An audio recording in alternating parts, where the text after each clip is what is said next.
There are nights in history that don't fade, nights that live on in the minds of those who survived them.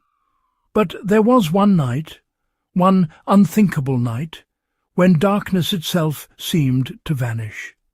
It happened during the war.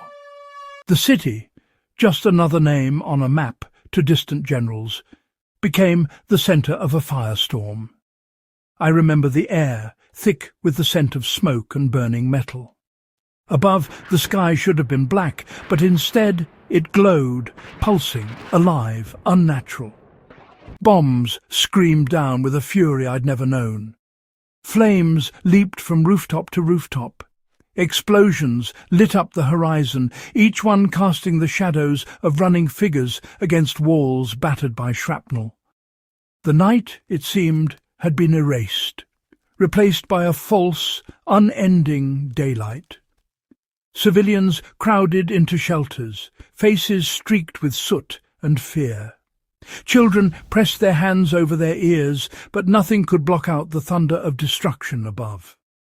I saw a mother clutching her child, their eyes wide, reflecting the firestorm outside. Soldiers raced through the streets, torn between orders and the instinct to protect. There was no way to tell the passage of time. The burning city was our clock. Each new blaze marking another hour survived. Some called it psychological warfare. A night so bright, so relentless, it broke the mind as well as the body.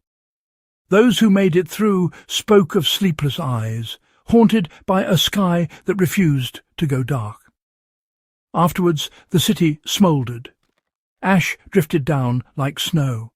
Survivors staggered into the dawn, blinking, not quite believing the night was finally over. For days, weeks, even years, people would speak in hushed tones about the night when the sky never went dark. A night when hope flickered just as fiercely as fear. History remembers battles and dates, but I remember faces in the firelight, the hush before a bomb fell, the feeling that the sun had betrayed us. And in that endless blinding night, I learned. Sometimes survival means learning to find light, even when the darkness is gone.